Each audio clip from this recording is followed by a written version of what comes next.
Okay. Trying to get comfortable. For We're doing it. We're recording. All right. Welcome to our Parks and Rec reading. We're going to be reading the episodes Media Blitz, Harvest Festival, and Soulmates. My name is Kenzie. I'm going to be playing April Ludgate, Perd Hapley, and some other roles. Jack here. Do you want to start? Sure. All right. Just say what you're doing. I'm reading all the description and all that good stuff. Stage direction. Great. Molly over here is going to be playing Leslie Nope. I guess I can just say all of these. Cool. I think that was better. They're approaching it just like April would. Yeah, this is my commitment to this.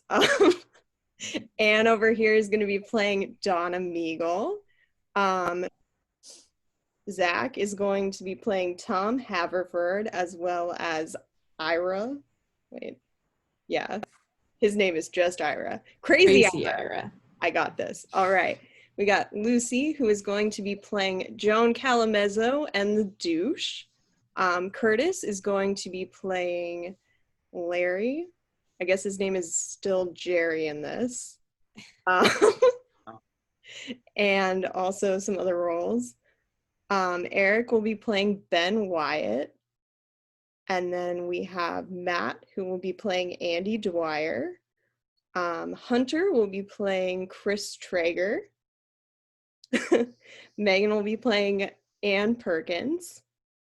And then Casey will be playing Ron Swanson. All right, Jack, take it away. Media Blitz. The interior of the Parks Department office, day one. Donna, April, Jerry, and Tom are all trying to work as loud typing and dinging comes from Ron's office. Someone needs to say something. I'll do it. Oh, he looks so happy. I found this next to the courtyard dumpster. An old Underwood 5 with original carriage return. Took her home, polished her up, and bought a new ribbon off of electronicbay.com. Damn, that is one sexy machine. Later in the Parks Department office, Tom, Jerry, April, and Donna are gathered in the bullpen, annoyed as Ron types loudly. We gotta do something. I'm getting a cluster headache. Oh, look, he's leaving. Let's go. They all head to the hallway. I'm just gonna throw it away. No, I'm not. It weighs a billion tons. What's he been typing anyway? If you sons of bitches try to remove this typewriter, I'll kill you. They all look at each other and scurry out. Ron walks in with a huge stack of paper. He loads a new sheet. I'm going to type every word I know.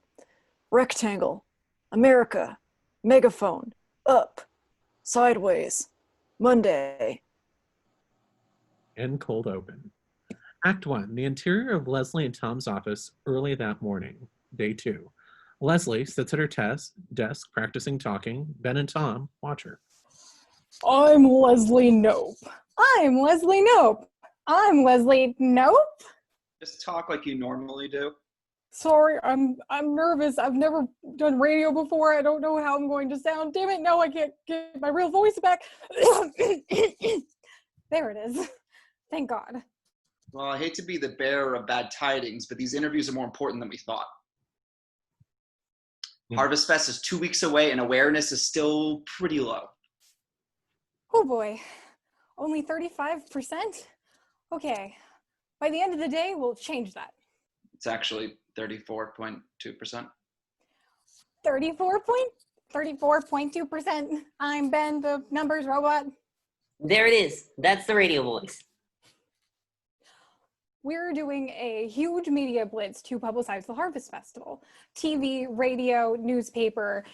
I even called Oprah. I tried to call Oprah. There's no number for Oprah, even on her website, even when you click contact us. Come on, Oprah. Cut to the interior of Leslie and Tom's office. You gonna be okay, Tom? You look tired. I couldn't sleep last night. Too excited. I get to meet the douche today. Meet who now? Our first interview is at 9:37, 93.7 FM with Crazy Ira and the Douche, Pawnee's most hilarious drive time radio guys. The world's most hilarious drive time radio guys. I know it's crazy to say, but their CD of prank calls is maybe even better than the Jerky Boys. No way. I know, crazy, right? They've got huge ratings. I haven't really heard any other Zoo Crew morning guys, but I think what they're doing is really special. Cut to the interior of the radio station later that morning. Crazy Ira and the Douche, two wacky DJs, are on the air. Their Asian 20-something sidekick, China Joe, handles sound effects. Leslie and Tom stand at microphones and listen with headsets. Ben stands behind them with his headphones. You know why I would never be an astronaut? 2 words. Space farts. Can't roll down the window on the shuttle. Know what I mean? Houston, we have a...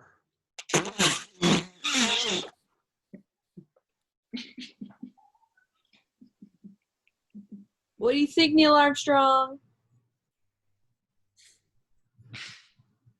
That's one small for one. How many for mankind? Anyway, let's switch gears here. Leslie Knope, Tom Haverford, and Ben Wyatt are here to tell us about an upcoming event called the Harvest Festival. I'm all ears. I'm all beers.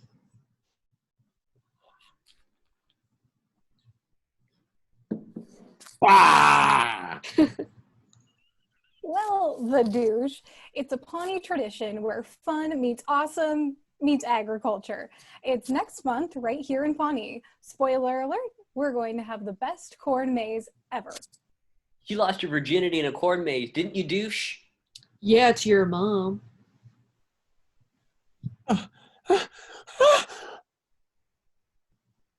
Crazy Ryer, clean your room. Also, there's going to be hay rides. Hey, ride me. That's what your mom said to me, Crazy Ira. Bah. You are a poet, China Joe. China Joe stares straight ahead blankly. Cut to the interior of Chris and Ben's office. Anne and Chris do calisthenics together. Is this right? It's almost perfect. I don't feel like your core has maximized rigidity. I know it seems like I'm in a cult, but I just enjoy Chris's lifestyle. And if being in a cult means feeling good 24/7, then give me the Kool-Aid. Kidding about the Kool-Aid. Empty calorie city. Cut to the interior of Chris and Ben's office. April walks in. Oh, I can come back if you're being weird. No, please stay. You are exactly the person I most wanted to talk to right at this moment. And lunch? Have you given my offer any more thought? Yeah, so like what would happen if I said yes? You would work at the State House, coordinating my professional and personal schedule. We'd match your salary here and give you a small relocation fee for your move to Indianapolis. That sounds boring. But there's nothing keeping me here. Do you have internet in your office? Yes. Fine, I'll do it. This is literally the best news I've heard all day. They shake hands, April leaves, and Anne forces a smile. Unlike April, I still do not know what my future holds with Chris, and it's starting to bum me out. I need some more St. John's wort.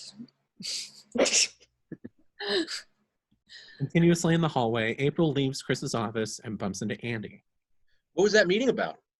Oh, it turns out Chris is my real dad. I think you're lying. I think I know what it was about. And you can't go to Indianapolis. My heart will explode if you leave. Your heart should have thought about that before you mouth-kissed Anne. And mouth-kissed me. Come on. There must be something I can do to convince you how much I care about you. Or everything. I'll do everything. Tell me your least favorite things to have you do every day, and I will do them for a month. Fine. If you do everything I hate for a month, I might begin to think about the possibility of thinking about maybe staying. That's all I need to hear. You won't live to regret this. Unless he can unmouth kiss Anne, I'm not going to change my mind. But if he wants to take my dumb sister to her dumb dance class, I'm not going to dumb stop him. Cut back to the radio station. Leslie, Tom, Ben, Crazy Ira, The Douche, and China Joe. The show is in progress. Thanks, Leslie. That all sounds great. But what we really want to do is have a chat with Ben Wyatt here. Why? I'm really more of a behind the scenes kind of guy. Ben, have a seat. Listen to this, guys. This is hilarious. So this guy, Ben Wyatt, we looked up him on Alta Vista. He's from some hick town called Partridge, Minnesota. And when he's 18, the guy's elected mayor. Hail to the chief. 18 years old, becomes the mayor, and then he blows the entire budget on an ice skating rink. City goes bankrupt. Well, I mean, yeah, but it's... That's all. Oh my god, I really wish you guys could see this guy. He is drenched in sweat. He needs a ShamWow for his pits. It's just the... Uh-oh, I think we're losing him. Flatline.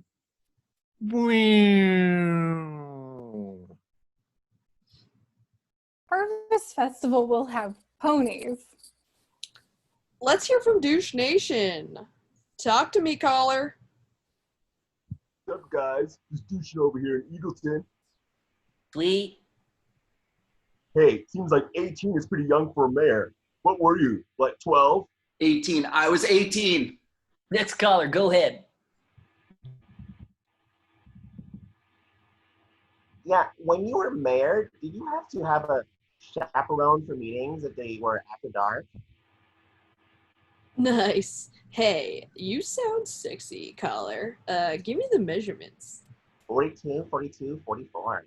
Survey says me likey. We are also taking calls about the Harvest Festival, everyone. Hey guys, maybe we should check in with the Queen of England. Good idea. Queen of England, what do you think of this whole mess? I think the whole thing is right stinky. We gotta take a break. When we come back, the top 10 things Crazy Ira has shoved up his butt. China Joe, take us out your homeland style.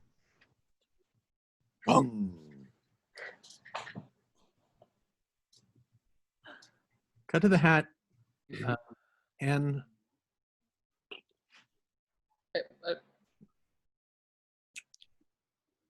Did you?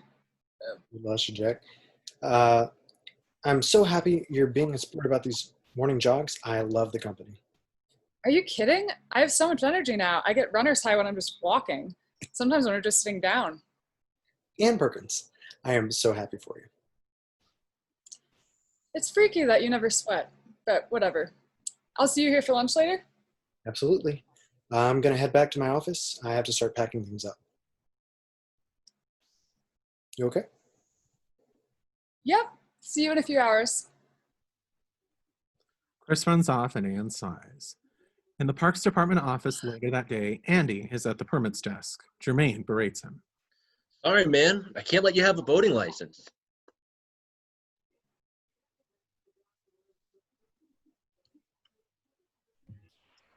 Why? Just because I'm legally blind? Does that make sense to you? Honestly, it doesn't, but I gotta follow the rules. 9 things April hates doing. Number 1, run the permit desk for an hour. No problem. I eat running the permit desk for an hour for breakfast. In the Parks Department office later, Andy is standing behind the desk and Bella is yelling at Andy. This is a hunting license. Sorry, wait. I forgot about this one. This is a hunting license. I asked for a fishing license. Could you shoot the fish? Do you have a manager? Well, kind of. Our drummer is our manager, but Burley wants to fire him from being our manager, but keep him as the drummer. I don't know. He has a van, so it's tricky. She stares. An old man, George, yells at Andy. My bird is missing! I need a permit to post signs! My bird is missing! Okay, just let me look for the form. There's no time! He can fly! A bunch of extras yell at Andy and generally behave poorly. Andy turns to Louise. Do I sign here? I think, ow, here, ow. Henry, stop it. Cute kid. Andy. Andy, got a sec? Cut to Ron's office. Andy walks in. You wanted to see me? Why are you working the permits desk, and why was that child punching your nuggets? I'm trying to keep April from taking a job with Chris, so I'm doing everything she hates for a month. That's going to work? She said it might. That's what I've got, man. Ron chews on his mustache. Give me the list. I'll help you. Seriously? Oh my God, thank you so much. Andy hugs Ron, and he tolerates it. No, I don't care about their relationship. I just don't want to lose April. I'd never be able to find a worse assistant. At the radio station, Ben sits optionless, and Leslie and Tom try to console him. Hey, nice job, man. Was that your first time talking to other people? Because it came off that way. Sorry, guys. I haven't had to deal with that mayor stuff for 17 years. I guess I'm not totally over it. No worries, Ben. Bump in the road, but fortunately the Leslie Mobile is an all-terrain vehicle. So everything involving Ben is fine, but I need to talk to you in private about something different. That's not Ben related. Ben, good job. Smoothly done. In the radio station hallway, Tom and Leslie are whispering. Your boy's a nightmare. I know. We need him. Having someone from the state government gives us credibility. Plus, if there's a budget question, he's our numbers guy. We should just slap a pair of Ray-Bans on a calculator. That would be way more charming. Well, sure, that would be adorable. We could put a tiny Hawaiian shirt on it and call him Microchip, but let's focus. I'll handle the newspaper interview. You and Ben do Channel 4. Pert Happy's a big softie. It'll be fine. 10-minute puff piece. He'll be fine. They look at Ben, and the douche is talking to him. So, what do you think of Pawnee? There's a lot of cars. I mean, not too many. Also, trucks. Cool. Good talk, buddy. The douche sips his energy drink and walks off. Off Leslie and Tom. Yikes. End of Act 1. Act 2, the interior of Ron's office. Later, Andy and Ron are talking. What's the next task? We have to write her grandmother a thank you note for a birthday check. It has to be really good, too, since it's 5 months late. Never written a thank you note before. This'll be fun. Dear, what does she call her? Gamma, Nana, Gizmo, something like that. I'll just type dear and then a line, and she can write it in by hand. Right on. In Tom's car, Tom is driving with Ben. Before we do this next interview, there's a little secret I want to let you in on. It's called the Haverford Schmooze.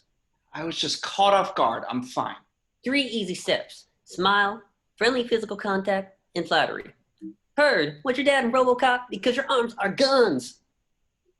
RoboCop didn't have guns for arms. Oh my God, so not the point, nerd.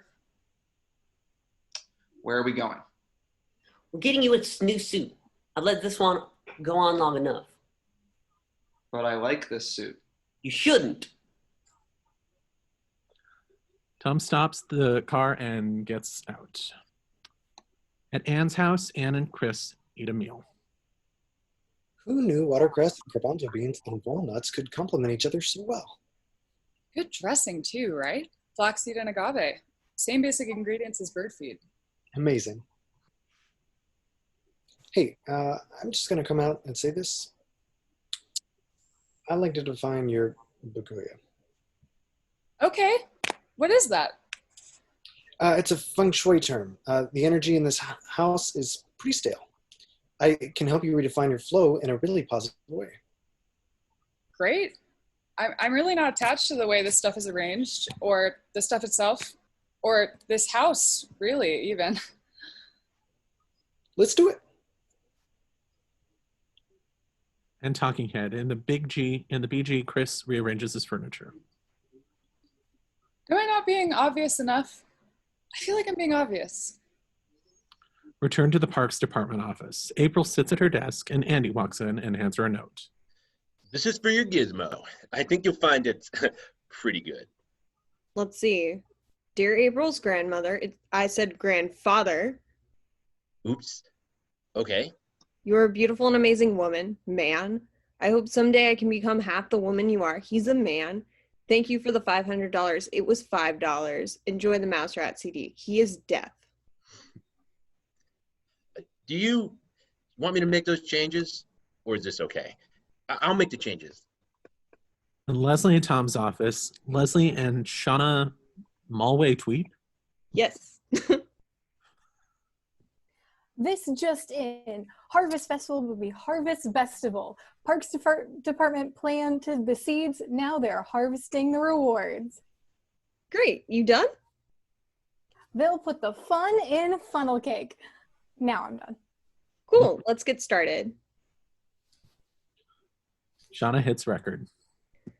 So, you have to let Leslie get all her suggested headlines out of her system before you start the interview. So let's talk about Ben Wyatt. Sure. Ben works for the State Department and he has been advising us on our budget. Come on, Leslie. The douche blew this story wide open. Ben Wyatt bankrupts a town and then comes to Pawnee to tell us how to spend our money? There's no story here, Shauna. He's a dedicated civil servant who is doing everything he can to make this the best harvest festival ever. And he is easy on the eyes, too. Shauna is delighted. Leslie knows she has stepped in it. Wait, you asked me about Colin Powell, right? That's who we were talking about? We were talking about Ben Wyatt. What exactly is the nature of your relationship with him? Strictly professional. Friends.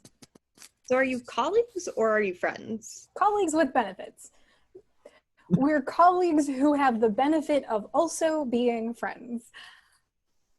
Sorry, Shauna, we have to wrap this up. As always, this was all off the record. Thanks, bye. She walks out of her own office. In Roland's office, Andy walks in with a box of mail and hands Ron a camera. Okay, the next thing is a photography class assignment. Can you figure this out? Encapsulate the spirit of melancholy. So, take pictures of sad things. Easy. Boom, a sad desk. Boom, sad wall. It's art. Anything is anything. Right on. I gotta go drop this off and pick up the mail. Sad floor. Aw, it does look sad, kind of. Sorry for standing on you, Floor. Donna clocks what's going on. In the hallway, Donna tracks down April. Hey, you got Andy doing all your work for you. Yeah, he said he wanted to do it, and I'm getting back at him for kissing Anne. Yeah, I don't care. I got something to add to your list. Oh. In the Parks Department office, Andy sits across from Donna. Her foot is on her knee, his knee, and he is massaging her feet. Yep. There we go. Oh, that's the stuff. April does this every day? Yup. Work the heel a little. Oh, can I be next? In NBC Studios, yeah, Heard with Purd is the set later that day. Tom and Ben sit down opposite Purd Hapley, who is being worked on by a team of makeup artists and hair and wardrobe people. Just remember, smile, touch, louder. Follow my lead. The stage manager counts them down. In 5, 4, 3, 2. Welcome to You Heard with Perd. I'm Perd Tapley. The story of our guests today is that they are from the Department of Parks and Recreation, Ben Wyatt and Tom Haverford. Hi, Perd. Big fan. Me too, Perd. The thing about this first question is that I'd like to ask you about the Harvest Festival. Mr. Wyatt, how exactly is Pawnee paying for this after our budget crisis? Well, the money is largely coming from local sponsors and a special reserve fund. We're taking on no new debt. And Perd, it's going to be amazing. Carnival rides, games, Sweetums is helping build a plush-size roller coaster for Pawnee's obese thrill seekers. You must be this wide to ride. Ben smiles and everything is going well. Back at the department office, everyone is at work. Ben and Tom arrive in the bullpen. How'd it go? It went okay, I think. Are you insane? Well, there were some sticky moments. Let's go to the videotape. In the conference room moments later, April, Ron, Leslie, Tom, Ben, Jerry, Donna watch the interview. Ben on TV is flop sweating and completely jittery. Well, I mean, who hasn't had gay thoughts? Are you okay? I'm fine. I mean, I think I might need glasses. Is there a bird in here? I keep thinking I see a bird, and perd. That's weird. Or it's weird. It just rhymes, but that's okay, man. A ton of stuff rhymes.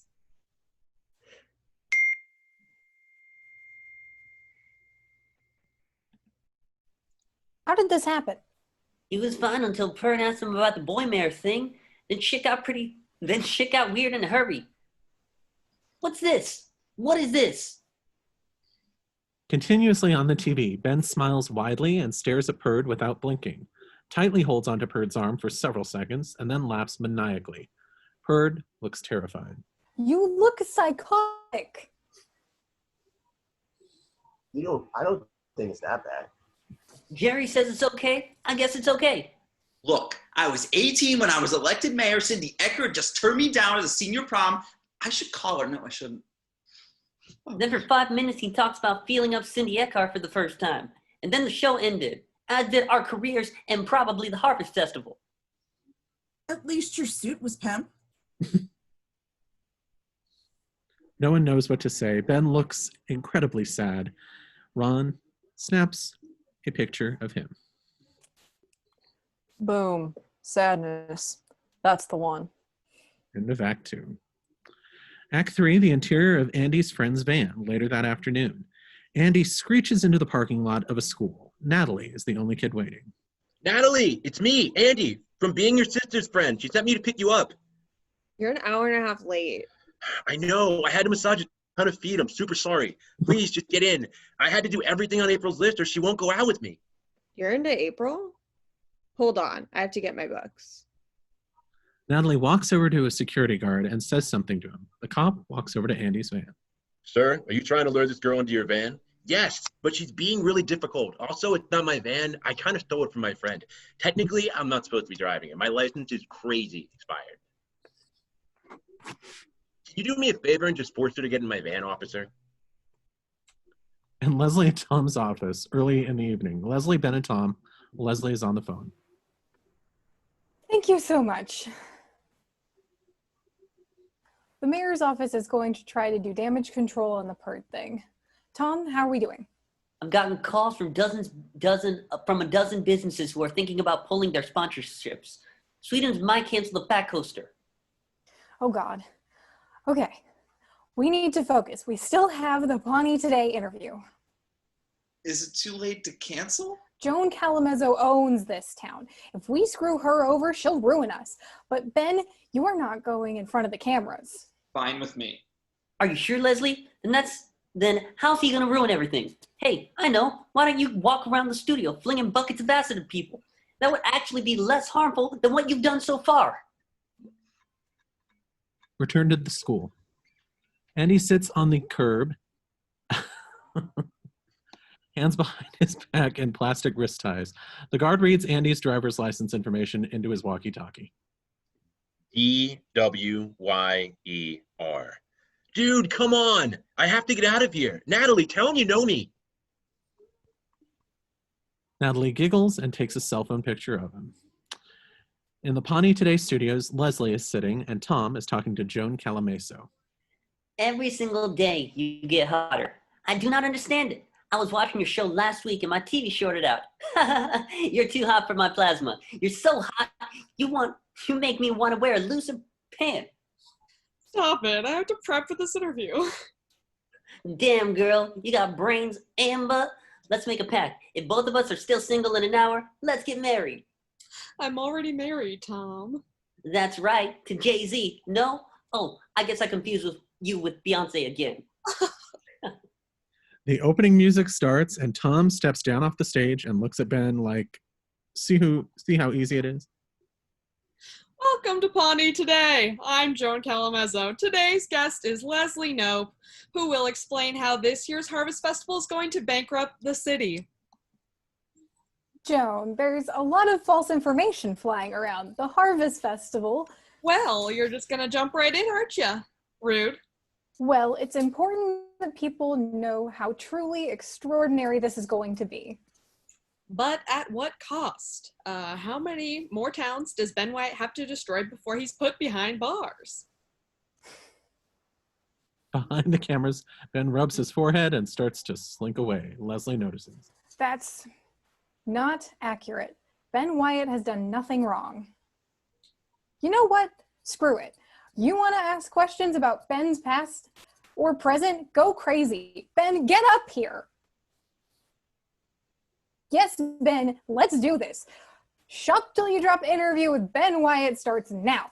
Ask him whatever you want and we'll clear this up once and for all. Here we go. Caller, go ahead.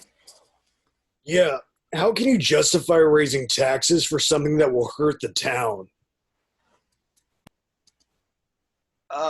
Because it won't look.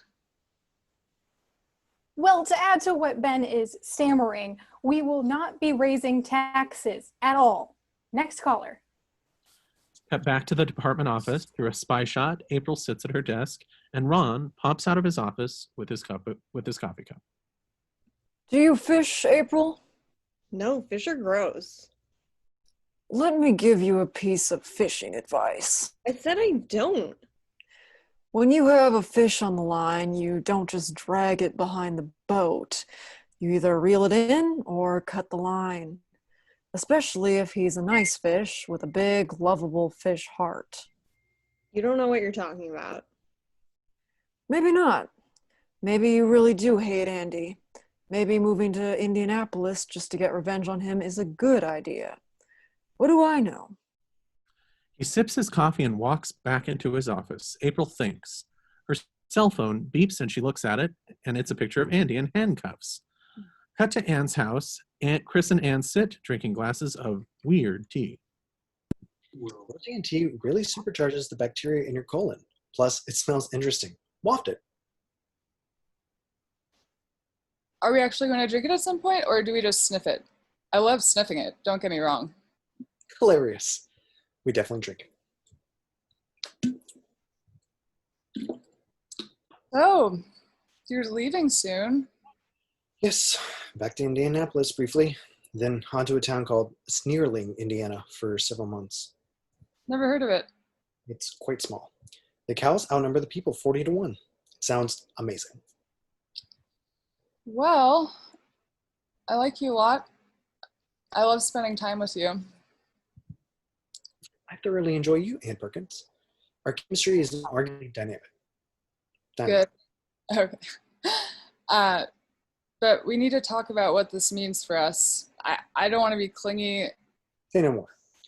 The only reason I haven't brought it up is because I don't like thinking about being away from you.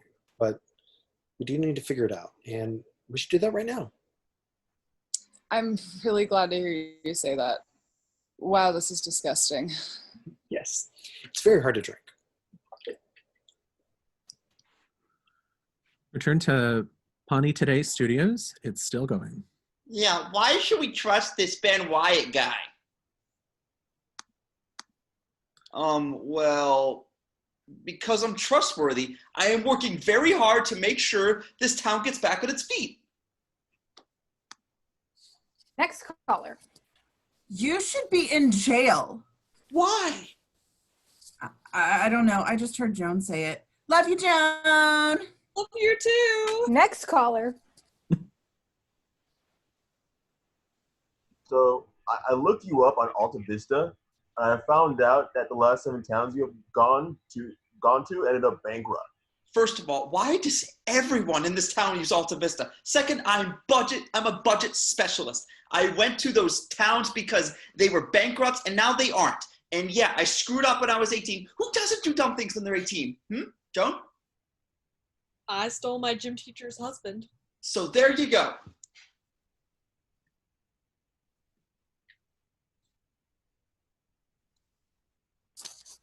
What else you got, callers? Anything? Going once, going twice. Here's one. Go ahead. Yeah, hi. Can you tell me more about the corn maze at the Harvest Festival? Will dogs be allowed? Cut to the shoeshine hallway. Andy is exhausted and closes up his stand. April approaches. How was it? Super good. Everything went great. It did, huh? Yup. You have a list for tomorrow? You want to do this again tomorrow? Yeah, of course. And the next day. And the next day, I got to do the full month. That's the deal, right? I got to prove that we... April grabs Andy and kisses him, and he's shocked. I better be the only person you kiss today. I'm positive you are. But I want to just triple check, make sure. They kiss again as Jerry walks up. Oh, hey, Andy, do you think I can get that foot massage now? Shut up, Jerry. Shut up, Jerry.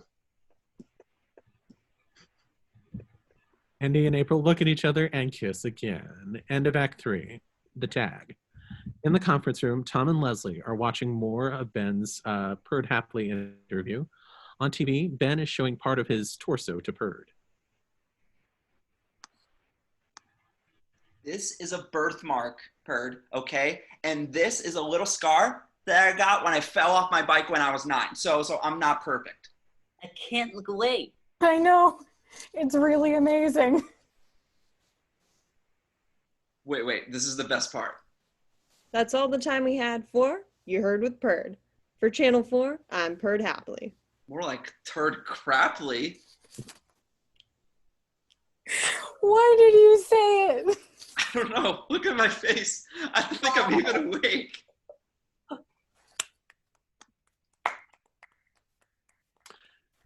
Leslie and Tom applaud. He stands up and takes a bow. End of show. Woo. All right. Time for Harvest Festival.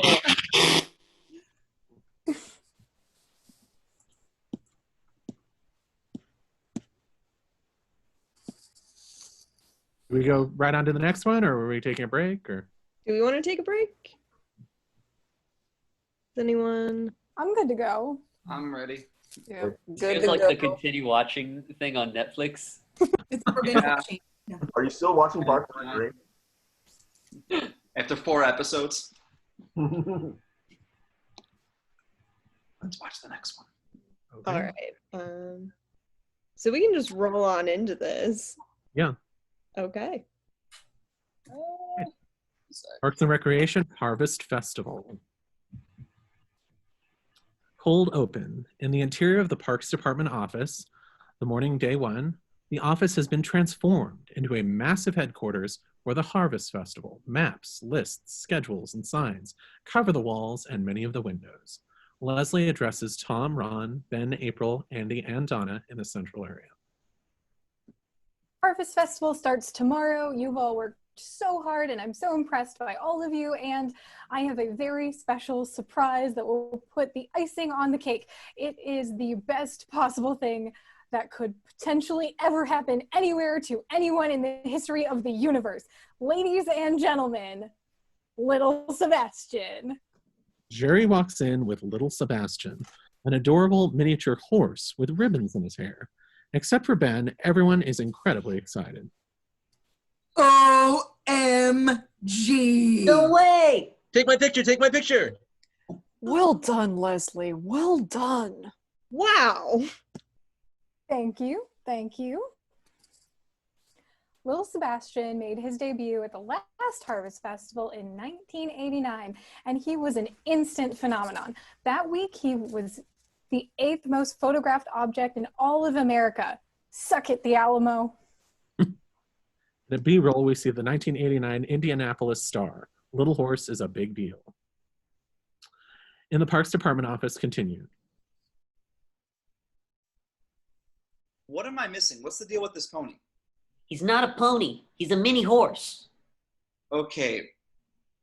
Okay, well, why is he so famous? Does he do anything? Yeah, he does being a small horse, and he does it better than anyone. Son, this horse has an honorary degree from Notre Dame. We have to be very careful. He's 23 years old. He has cataracts in both eyes and severe arthritis. Jerry's going to look after him. We're on the same diabetes medication. Who's my little glut control buddy?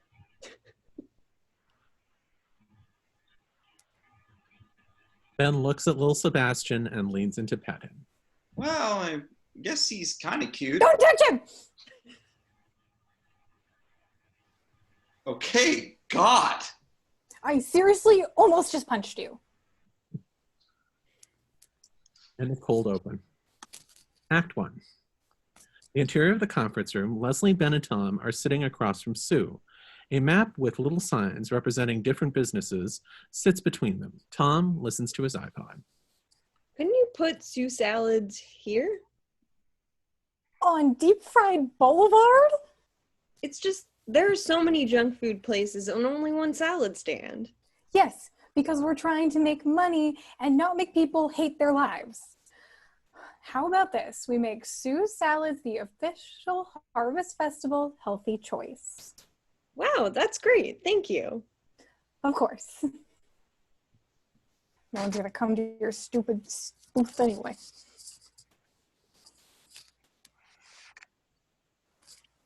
Harvest Fest is the biggest thing I've done in my career, and if it fails, the Parks Department will be eliminated. That's why we went big. 7 days, 200 vendors, 50,000 visitors, and 4 hospitality kiosks. I gotta stop ending with the boring thing. In the conference room, moments later, a weirdo sits across from them.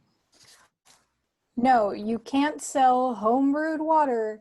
And again, no, I don't want to taste it. Thank you for coming in. He leaves. April, next. Man, you're knocking these off. You're like a ninja crossed with a Jedi.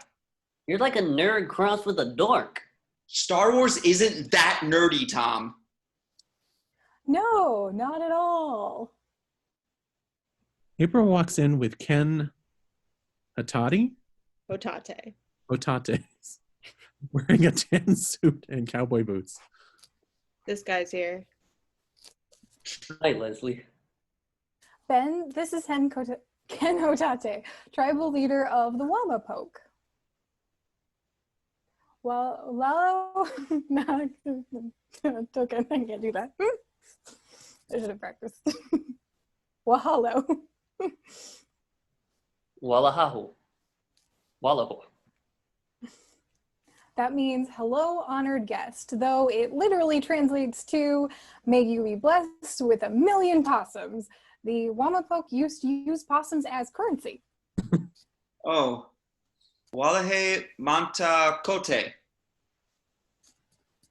Subtitle, Red Watchin' Wheel Incest. I know why you're here, Ken, but I swear to you, I've tried everything. Sorry, Leslie, but this is a big one. I'm getting a lot of pressure. I'm going to have a formally request that you move the carnival. Sorry, what's going on? The carnival is on the site of the Battle of Indian Hill.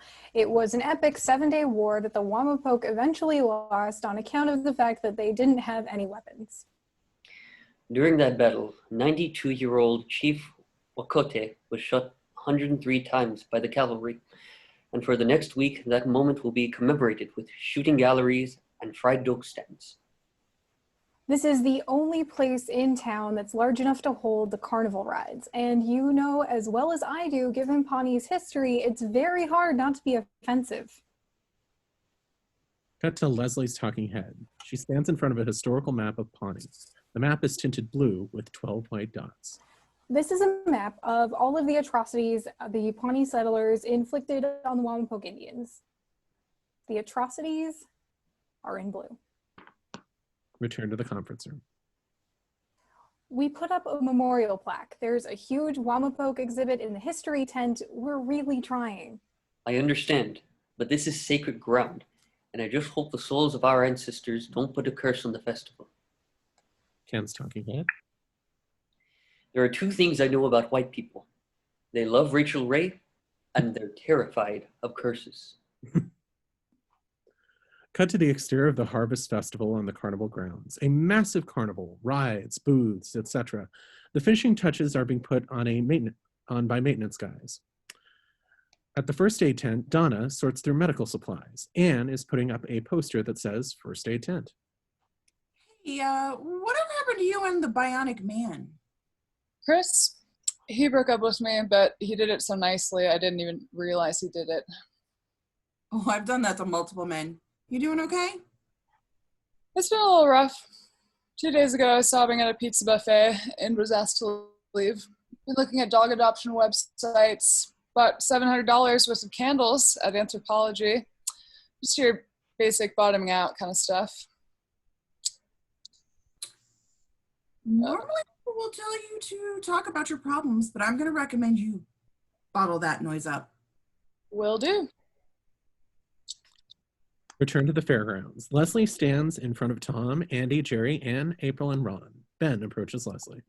Somebody, I don't want to say who, just got Sweetums to donate another 15 cotton candy machines. Oh yeah? Take that, curse. Take that, curse. Get a room.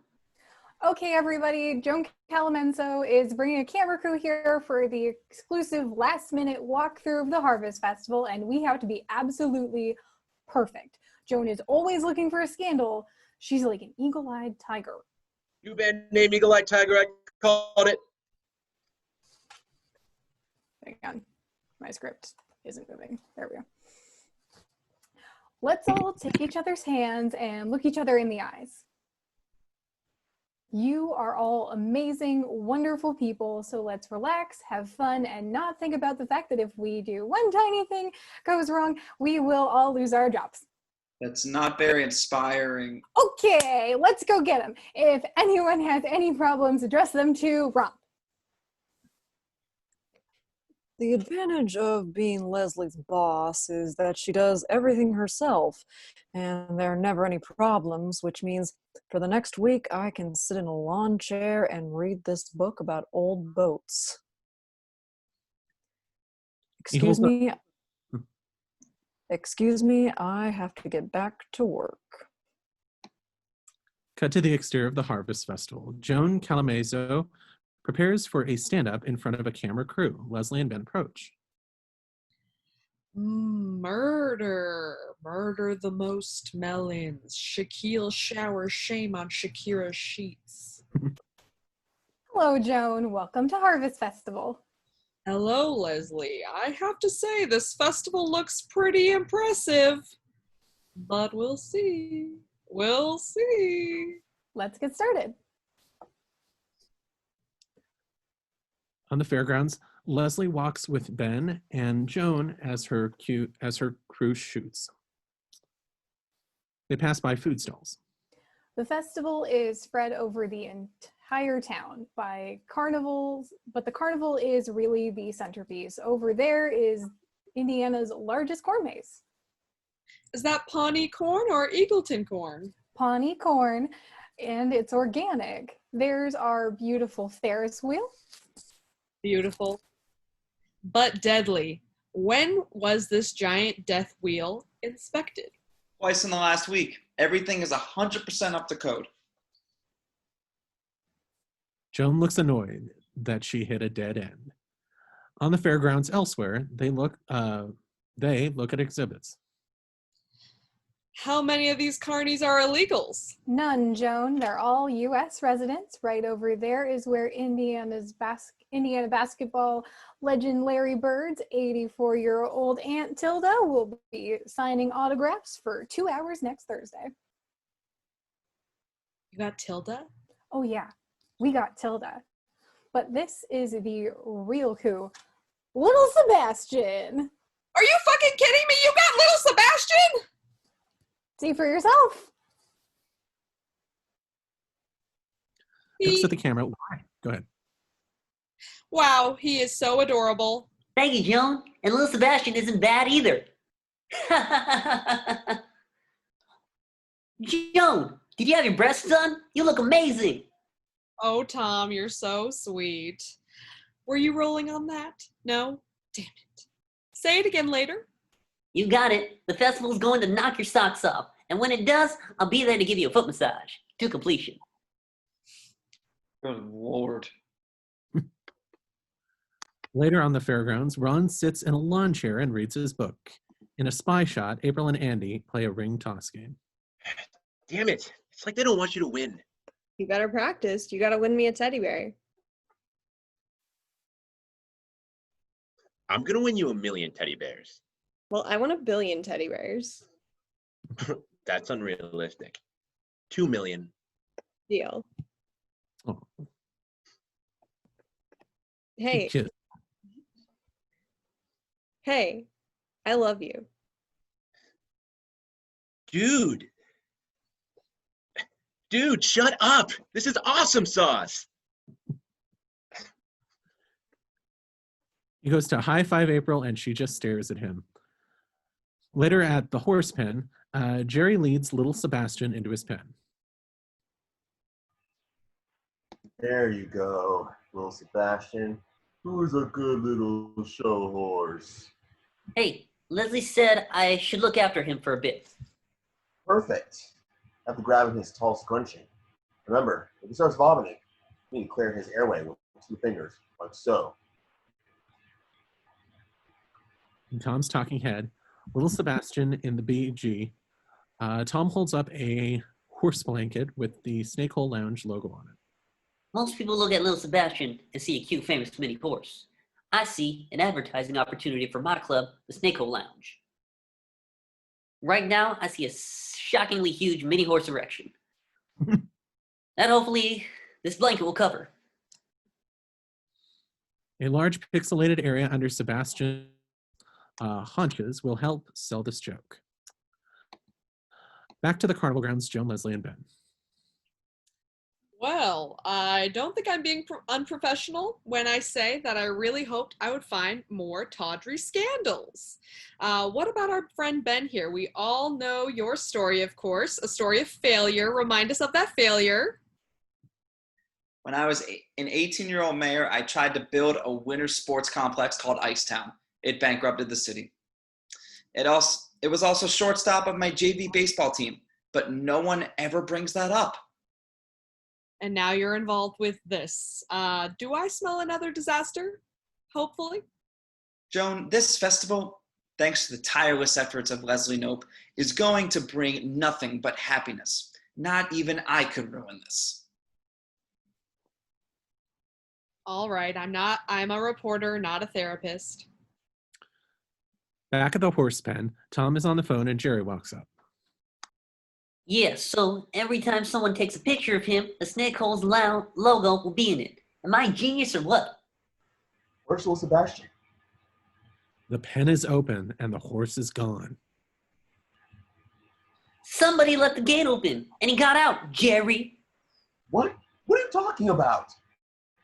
I have one move here. Blame Jerry.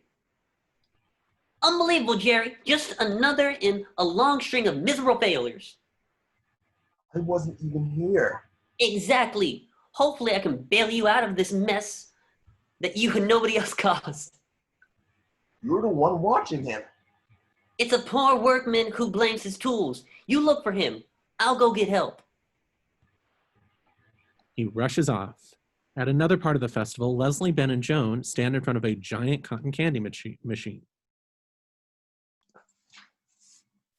The Harvest Festival opens tomorrow at 9 a.m., and as far as this reporter is concerned, it's well worth your time. Come on down, Pawnee. It's going to be sweet. Okay, I'm just going to do my wrap up. Great work here. Leslie, Well, I'd say, take that, curse. take that, curse. Sorry, what's this about a curse?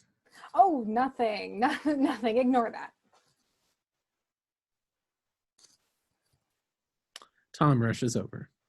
Leslie, Jerry let little Sebastian escape. He's gone. We don't know where he is.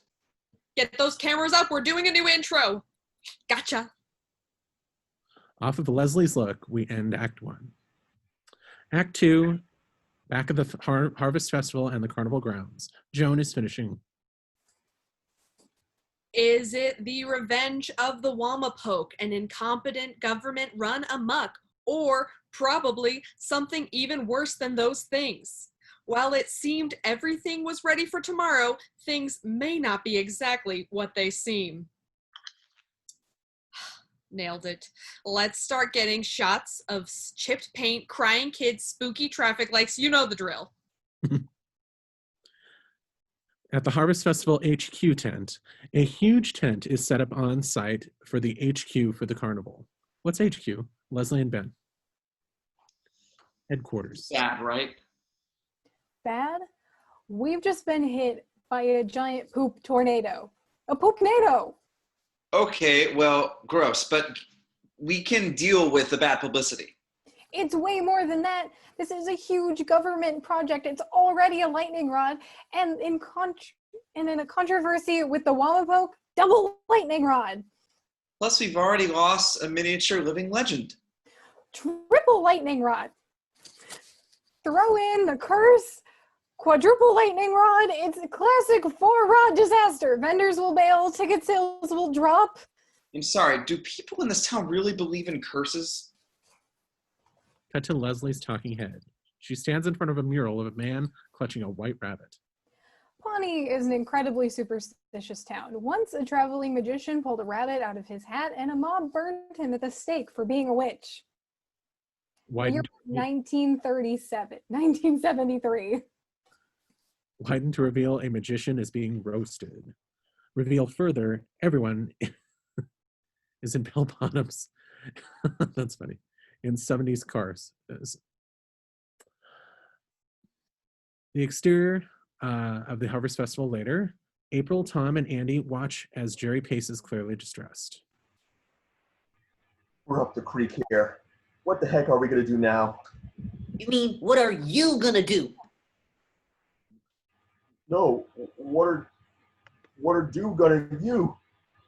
What am do going to I? Good question, genius. Can you believe we left little Sebastian with this guy? You're the one watching him.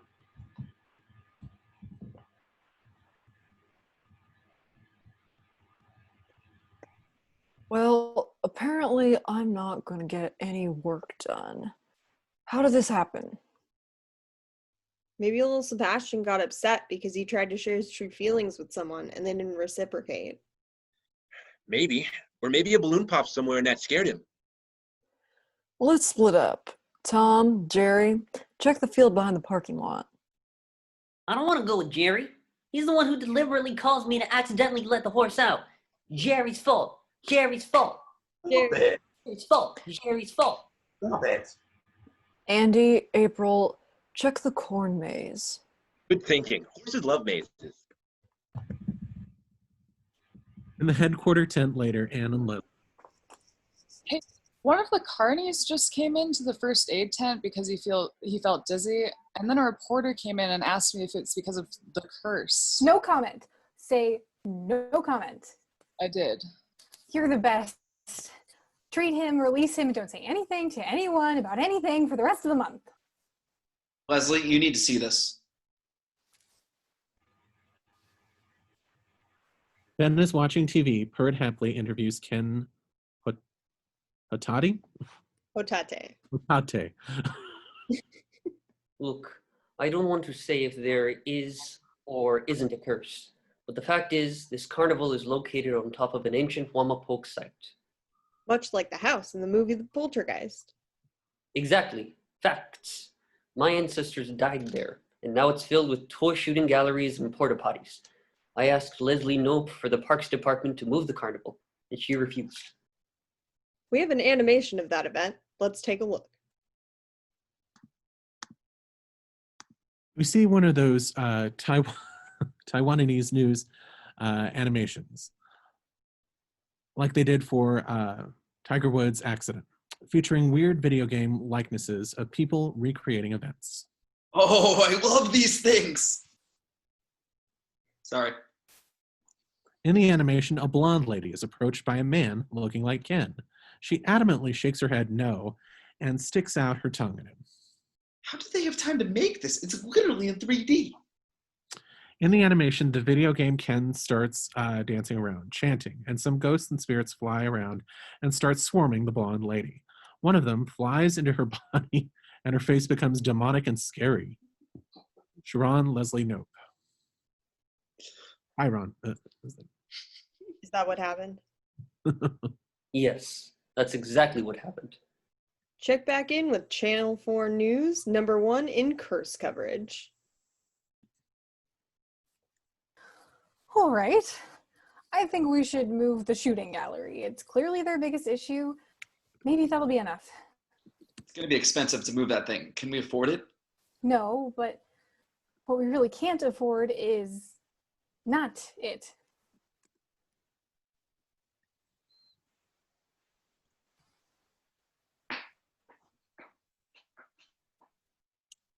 And the Harvest Festival corn maze, later April and Andy are searching for the horse. You know where I would hide if I were a horse? The merry-go-round. Generally still next to other horses. Nobody would ever find you. The perfect crime. I'm gonna go look by myself. Hey, are you okay? I feel like you're being super not happy right now. I'm fine. Oh, I forgot to tell you. I might be going to Venezuela tomorrow. Forever. You're not fine. I can read you like the back of a book. You're upset about something. Why don't you tell me what it is? I'm not upset. I'm great. See? She smiles broadly and he stares at her suspiciously. Cut to April's talking head.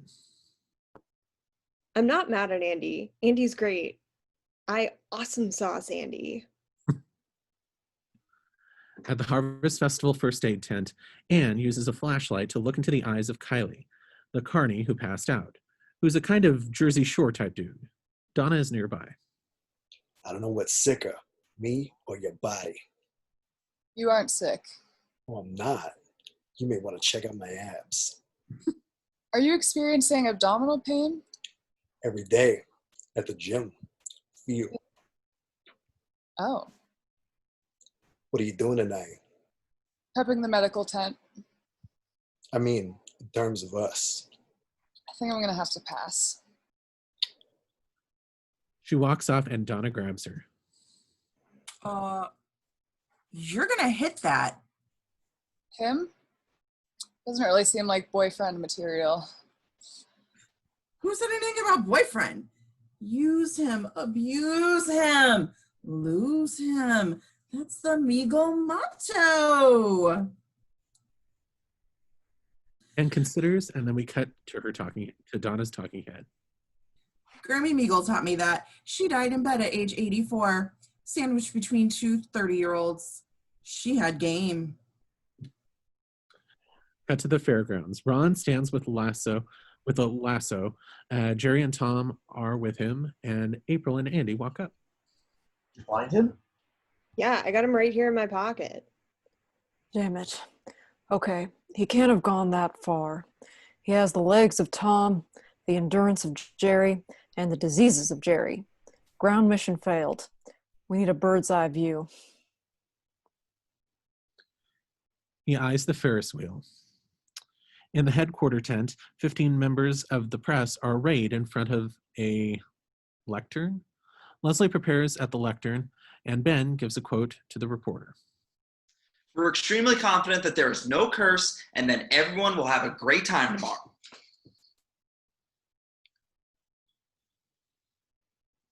Thanks. Wow. First Ice Town, now this? Bad luck really follows you around, huh?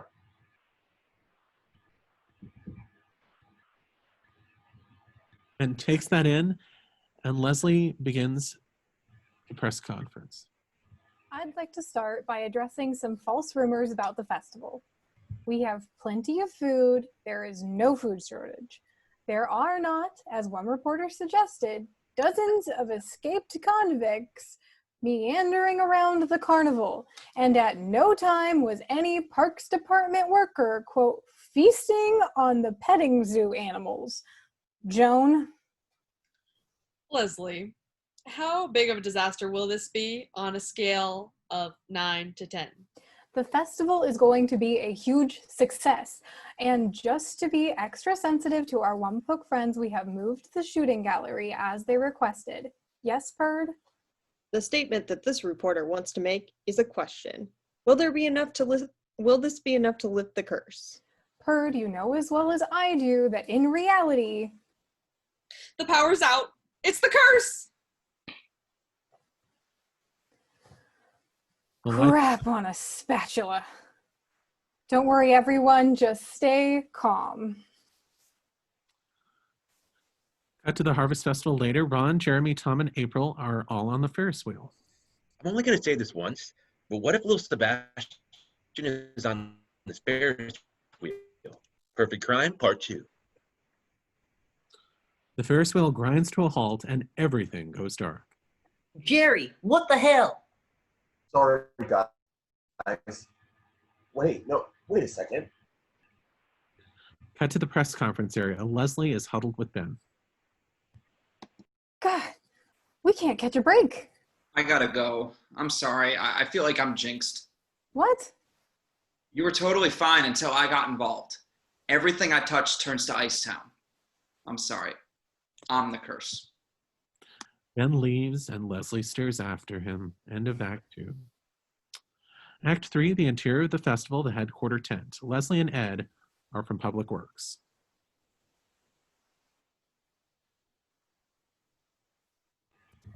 Generator shot. How is that possible? I got the TMK 2500 specifically for its extra capacity. Wow, you know your stuff. Single? Not now, Ed. What caused this? Doing fine, but all those TV crews plugged in and overloaded. I knew it. Stupid media. Freedom of the press is for the birds. Where can I get a new one in, now? There's only one place in town with a generator that size. Ed You've got to be kidding me. Cut to the exterior of Wamapoke National Casino. The marquee signs read, this Saturday, Rachel Ray book signing. That's a Leslie's talking head. This festival was supposed to be my love letter to Pawnee. Now it's like the love letter came in an envelope that was stuffed with anthrax, and the letter was made out of Ebola. Cut to the first aid tent. Anne pulls the IV out of Kylie's arm. It's been real awesome looking at you. Most carnival nurses are total grenades. Okay, well, you're all set. You're free to go. Or you could stay here and we could make out until the lights come back on. Hells yeah. I'm gonna make your lights come on, baby. No more Anne moves in and kisses him. Back at the Ferris wheel, it is stopped. Ron's face is a portrait of misery. Once they're missing this long, they're usually dead. Well, if that's true, then you're going to have to answer to this whole town and God. You're the one who let him out, and you know it. Stop trying to blame it on me. Jared, can you be quiet? I can't hear myself not talking to Andy. Ron, can you ask April why she's mad at me? Ron, could you tell Andy awesome sauce? All of you, be quiet. Andy, she's mad because you said awesome sauce instead of I love you too. April, he loves you. Stop being a child. Tom, you're clearly at fault here. Blaming Jerry won't save you. Jerry, We both know you were shotgunning funnel cakes instead of watching little Sebastian. So everyone apologize to everyone else. Sorry. Sorry. Sorry. I do love you. For real. You do? Yeah. That's what makes the sauce so awesome. To the Wamapoke National Casino in Ken's office. Leslie is in the office and he sits behind a desk. We need to borrow our generator. Please, Ken, I am coming to you on my knees, begging for help, just as the first settlers of Pawnee begged the Wamapoke 200 years ago. But that was... A trick, and over 50 Wamapoke were slaughtered. I know, but this is no trick. I'm prepared to put the Wamapoke history exhibit inside the carnival grounds, just past the entrance turnstiles, so you have to see it before you can start having fun. That's interesting. I'm trying to do something great for this town and save my friends' jobs. Can you please help me out here? Native American tribe making a deal with the government. What could go wrong? You can have the generator. I'll issue a statement saying the curse has been lifted. Actually, I think I have a better idea. Cut to the fairgrounds the next morning. A stage is set up for a press conference. The media is assembled around Ken, wearing a ceremonial sash, who chants and throws cinnamon and herbs into the air. Wala he, ola ho, malipiku, alabe, amawachuka, wale he, doobie, doobie, do. Thanks to that sacred ceremony, the curse of the Wamapoke has been lifted.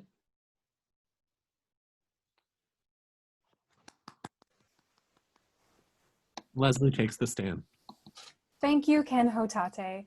And I have more good news. He gave us all a scare, but he's here now. The one, the only, Lil Sebastian.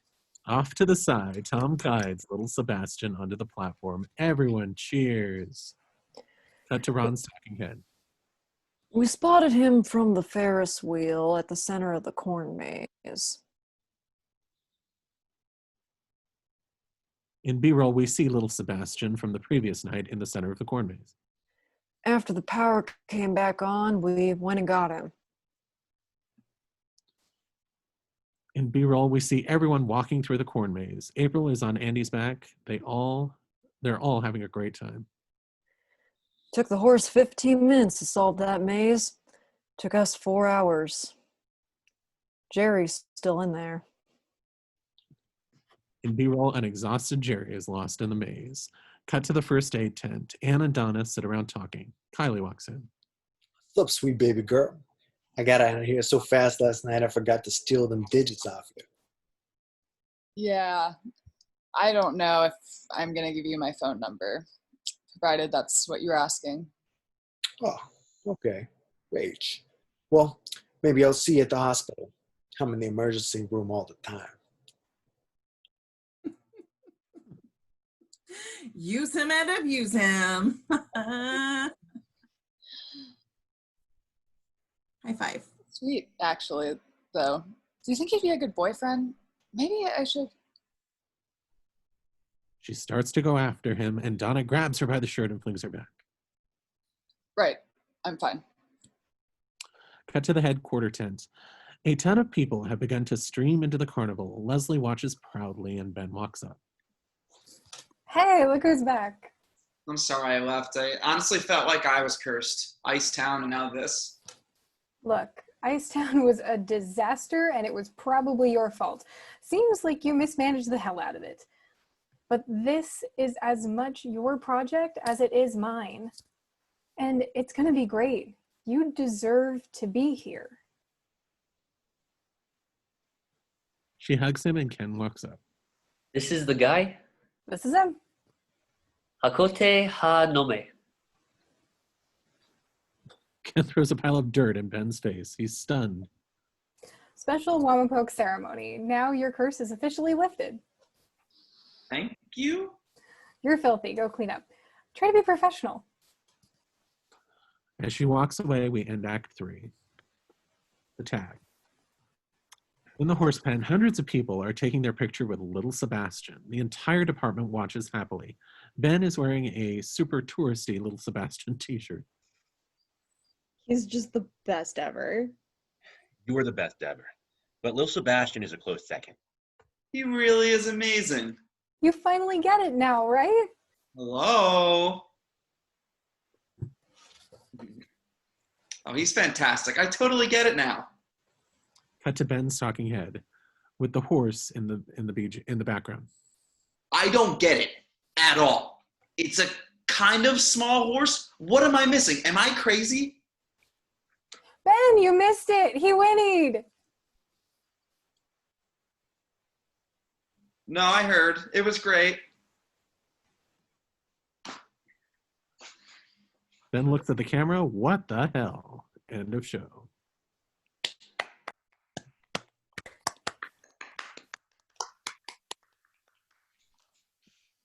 All right, time for the really creepy one for Tom. Yes. Can we take a break? Yeah. All right, let's come back at 8:40. Sound good? Cool. Just press pause on the. Yeah, pause on the recording. Yeah, I should do that. Rolling. All right. Parks and Recreation, Soulmates.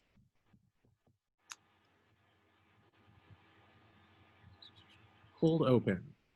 The interior of the Parks Department office, day one, an adorable basset hound stands in front of a portrait screen, awkwardly wearing clogs over his paws. Jerry takes a picture. There you go. Yay.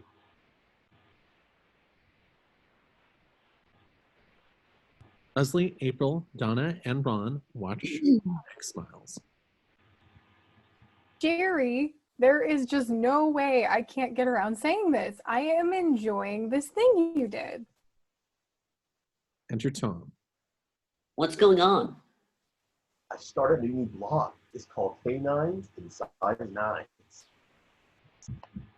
Jerry continues taking pictures and April walks over. Everyone stands quietly, not sure what's going to happen. She hugs him. Thank you. Seriously? Dogs wearing shoes? People care about that? I get 1,200 hits a day. Even got some internet interest from advertisers.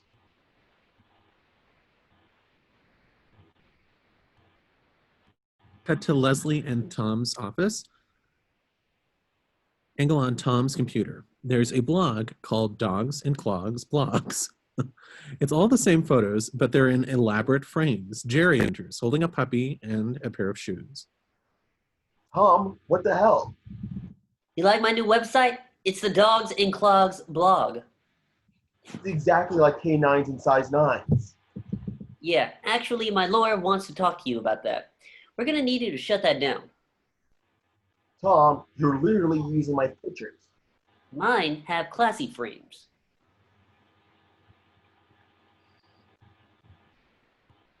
Look, you did inspire me in an abstract, non-legally bidding way. So what?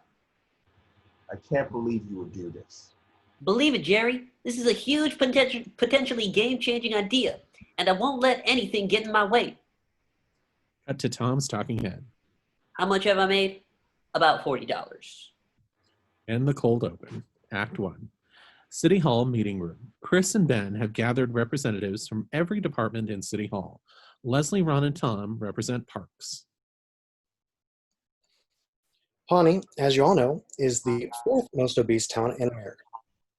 Soon to be number 3. We're coming for you, San Antonio. No, we are not.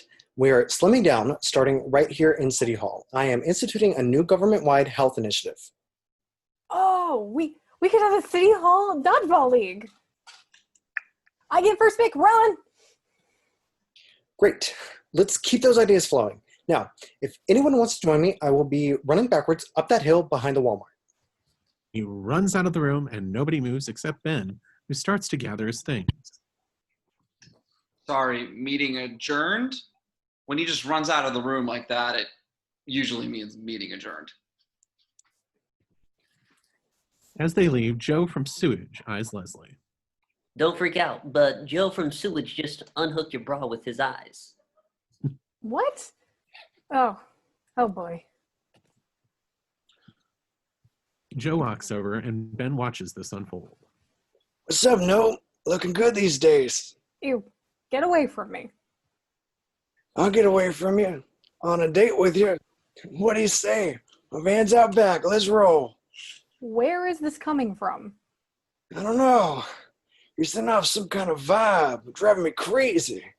If you're looking for a good time, head on down to the toilet party.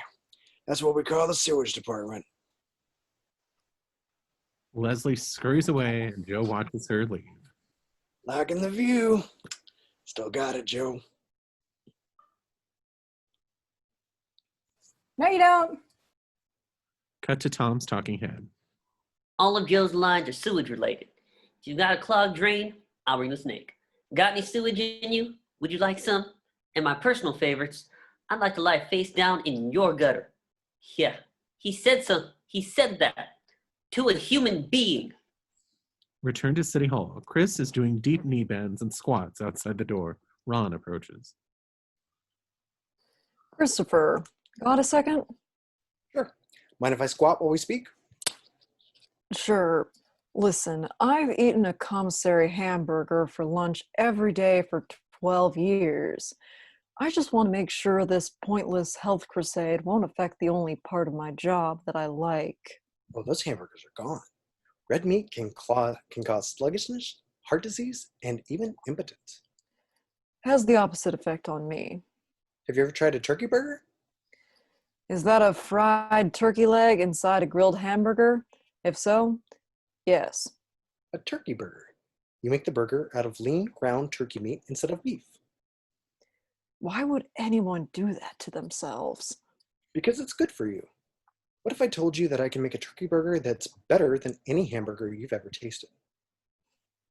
Challenge accepted. Cook off tonight in the courtyard. If I win, hamburgers remain in the commissary. What do I get if I win? The rarest jewel of all. Victory over me, Ron Swanson. I like that. You're on. Outside of Ben's office, Leslie and Ben. I can't believe I'm saying this, but I checked out that snow globe museum you recommended, and it was awesome. I did get in some trouble for shaking one. Yeah, I'm not allowed there anymore. Hey, I have some ideas for this health initiative. We should turn the courtyard into a rock climbing wall. Also, we could have a program where everyone does lunges at lunch. Lungy lunches or lunches. Doesn't blend well. Chris announced the proposal 5 minutes ago. How do you have this? How do you have this many ideas already? I wrote them down while he was talking. Here's another one. Push-up ladder. Just a name. Not sure what it is yet. Why don't I stop by at the end of the day and we can go over everything? Okay. We could do it after work too. Maybe go to JJ's and get a bite to eat? Yeah, I don't think I can. It's just, let's just talk about it later in this building. You're great though, great ideas. Bye. Cut to the interior of Leslie and Tom's office. Anne kisses a handsome jockey guy as she walks in.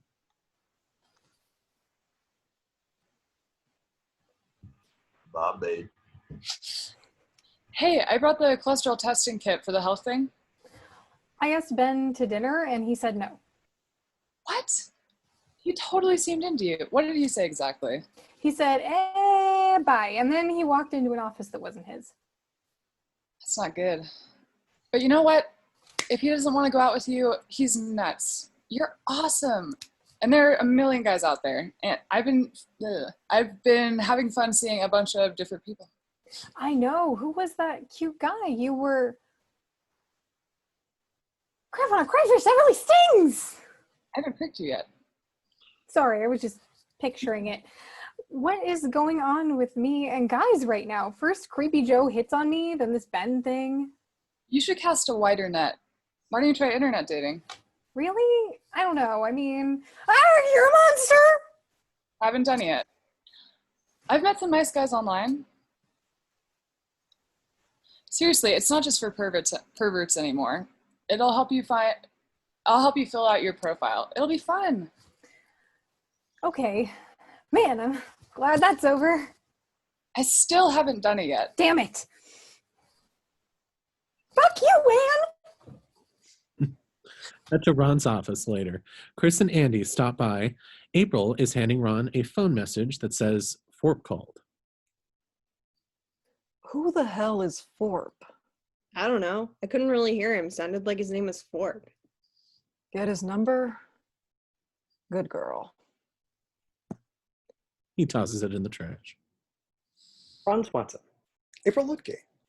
I'm on my way to Grain and Simple to get the very best ingredients for my burger. Wanna come? What is Grain and Simple? It's a health food store. Pawnee doesn't have a health food store.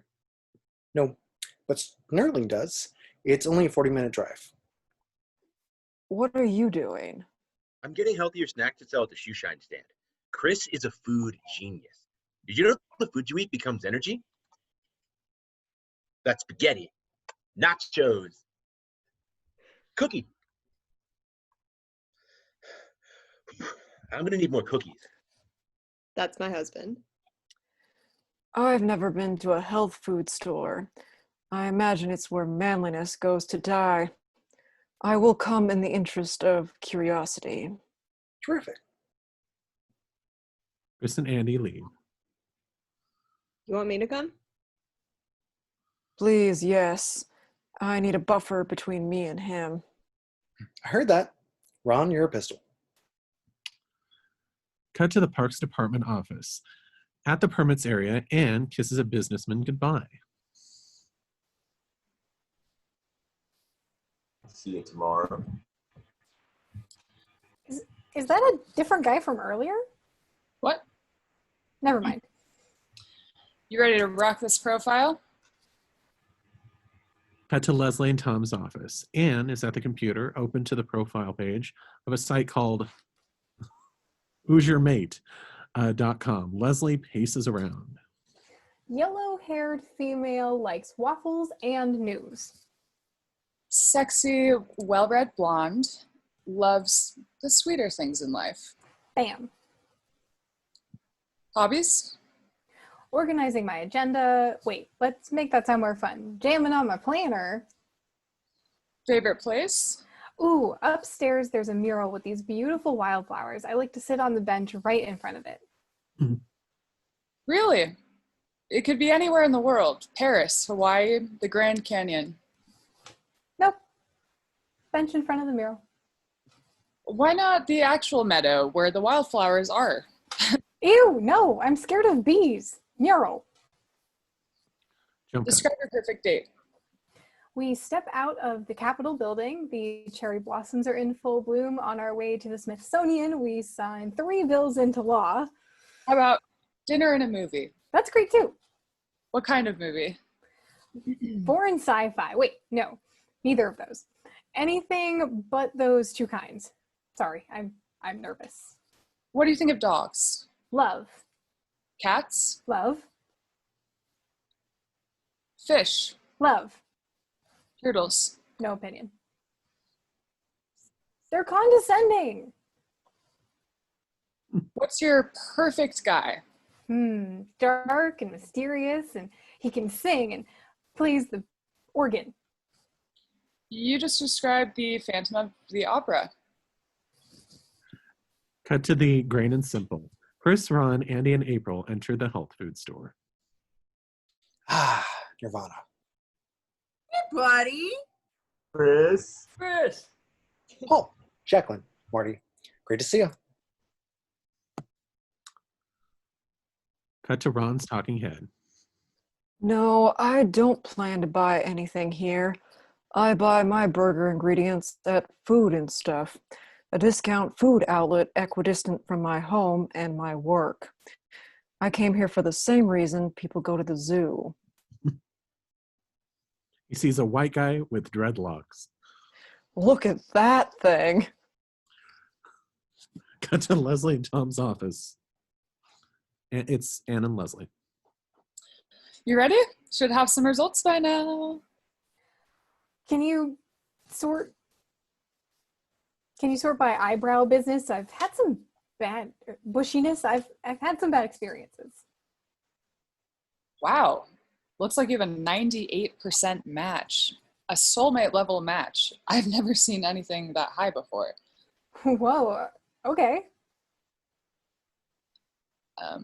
I know what you're thinking. Forget about Ben.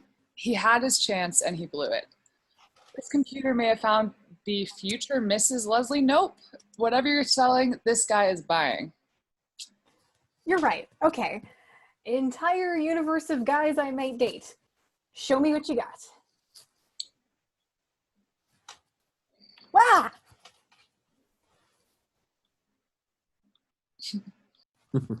Leslie pushes the monitor off her desk. End of Act 1. Act 2, Leslie and Tom's office. Leslie is on the phone, and Craig answers the line. This is Craig at HoosierMate.com. How may I help you? Craig, your service is crap. Can you be more specific? Your soulmate match is totally wrong for me. I like him as a friend, but I would never go out with him. He's like a sister to me. We have a very sophisticated algorithm that's paired up thousands of couples. Clearly something about you is very compatible with this friend of yours. Don't talk down to me, Craig. I actually met my wife on this site. It'll never last. Excuse me? You heard me. Your marriage is a sham. Goodbye, Craig. Cut to the Grain and Simple. Ron and April pass a chipper Grain and Simple worker, Ted. Would you like to sample our vegan bacon? 100% meatless. Yes, please. Ted hands it to Ron, who immediately drops it in the trash. Another, please. Ted hands another. Ron puts it in the trash. Sir, is there a problem? I'm making sure no one ever has to eat this. I don't think I can give you any more. I want one. He hands her one, and she dumps it in the trash. April and Ron smile at each other. In the planning department common area, Anne kisses a guy in a cowboy hat goodbye and sits down with Leslie drinking coffee. See ya, sweetheart. He seems nice. He kind of lives in a barn. What's up? What's wrong with me? Good guys hate me and gross guys love me. Do I smell weird? Do I have wrong guy disease? You're a nurse. Diagnose me. There is nothing wrong with you. You're an attractive, intelligent, classy woman. And for whatever reason, right now, only douchey guys are buying what you're selling. So I need to go to those guys and ask them what they think I'm selling. A douche investigation. You're a genius, Anne. Leslie walks off as Anne gets a text. Who the hell is Philippe? Oh, why not? The interior of Joe's office. Joe is leafing through a Red Book style magazine. Nice. Hi, Joe. I know you're going to take this the wrong way, but can I talk to you for a second? You can do anything to me for any number of seconds. Want to talk outside of my van? Here's good. I was flattered by what you said earlier, and I was just wondering what it is you look for in a woman. She can't be in a wheelchair. No canes. No gray hair. So just no older women. Guess I never thought of it that way. So I'm your type because I'm not elderly. Well, yeah, and as I aforementioned, you got a killer dumpster. Now, if I've satisfied your curiosity, my van's out back. Let's roll. Okay. Bye, Joe. The Grain and Simple. Ron and April look down the aisle. Chris is running and pushing Andy in a shopping cart. Whee! Chris and Andy look at the produce. What's this? That's a starfruit. What's this? That's a kawano, or horned melon. What's this? That's a peach. Oh, yeah. Knew that one. Wow, look at this. Fresh lettuce is my all-time favorite food. What's your favorite food? I put Skittles between two Starbursts. You know what I call it? Skittle sandwich? Andy's Mouth Surprise. It's awesome. The flavors in the Starburst really bring out similar flavors in the Skittles. Poor thing. You haven't eaten fresh fruit. You haven't eaten fresh food your whole life. Come on. You're about to discover a whole new way of eating. And he looks happy. Back at the Parks Department, Leslie scrutinizes Tom as he talks on the phone. Yes, I would like to lodge a complaint under this seaweed and almond under eye cream I just purchased. It smells terrible. I even tried mixing it with another eye cream, and it still smelled. I ruined 2 eye creams. Yes, I'll hold. Forever young, I wanna be forever young. I really wanna live forever. Hey, Tom? What do you say we go get some lunch? Nah, I don't want to go to JJ's. We can go to any restaurant of your choice. I'm buying. Can I get apps and zerts? Zerts are what I call desserts. Trays are entrees. I call sandwiches Sammys, Sandoodles, or Adam Sandler's. I call cakes big old cookies. Air conditioners are cool blasters with a Z. I don't know where that one came from. I call cakes 3D cookies. I call noodles long-ass rice. I call root beers super water. Fried chicken is fried chicky. I call eggs future birds or pre-birds. Tortillas are bean blankets. And I call forks food rakes. You can get as many zerts as you want. Cool. Let's get in my go-go mobile. Car. Cut to the interior of a restaurant. Tom and Leslie order from a pretty waitress, Kim.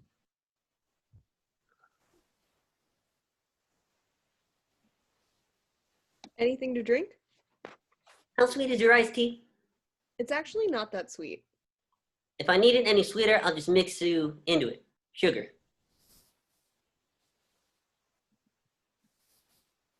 So that waitress, what is it you like about her? There's one thing I like about her. Wait, are boobs one thing or 2? Back at the Green and Simple, Chris unloads his overflowing cart. He sees Ron sitting on a bench near the checkout area. I don't see any ingredients. Have you bought ingredients? Nope. Do you need help shopping? Nope. Can you move? Are you hurt? Never felt better. You do understand that if I beat you today, that'll be the end of hamburgers in the commissary. I understand perfectly. And he comes running up to Chris, carrying a box of cereal, some vegan cookies, and pinwheel. Chris, can I get these? I said one thing. I can't decide. Honey. Pinwheel. Back at the restaurant, Leslie and Tom are eating.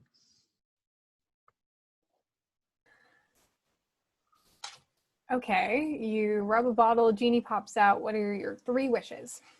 Come on, Leslie. What? It's just a fun game. 3 wishes. Go. I want a big house with a ton of balconies. Okay. I just want to stand on all my balconies and survey my empire, like a drug dealer in a Michael Bay movie. Also, I could read my iPad out there, drink espresso, wear a terry cloth robe. That sounds... Wish number 2?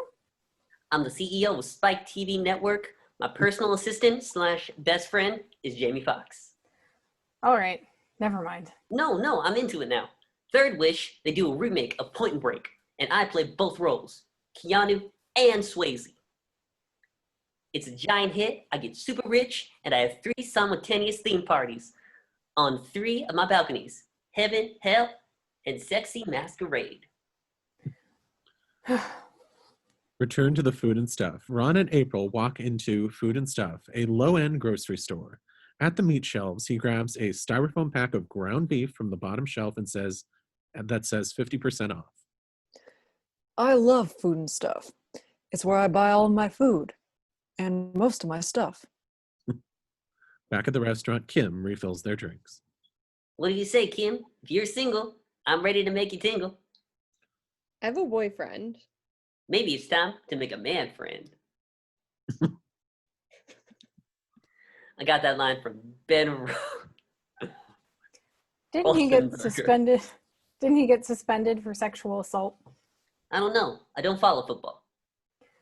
Let's play another game. I'll say something about me, and you say on a scale of 1 to 10 how interested you are in that thing. Ready? I love fresh air, sunshine, and morning walks. 1. I've read 5 biographies for Eleanor Roosevelt. 1. I work in the Parks and Recreation Department. 1. That's what you do. 1. I kissed a girl in college. 8. Where I graduated summa cum laude in history. 1 0. Negative a billion. Back at the Food and Stuff, Ron plops the ground beef down on the counter. Can I get these? She holds up 2 stuffed crows. How much are they? $2 a piece. Good deal. Anything else? Nope, just the crows and the beef.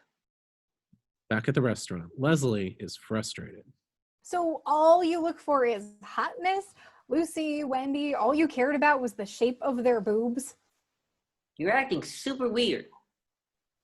Why did you even buy me lunch? Just to come here and yell at me about what I like in women? Promise not to tell anyone.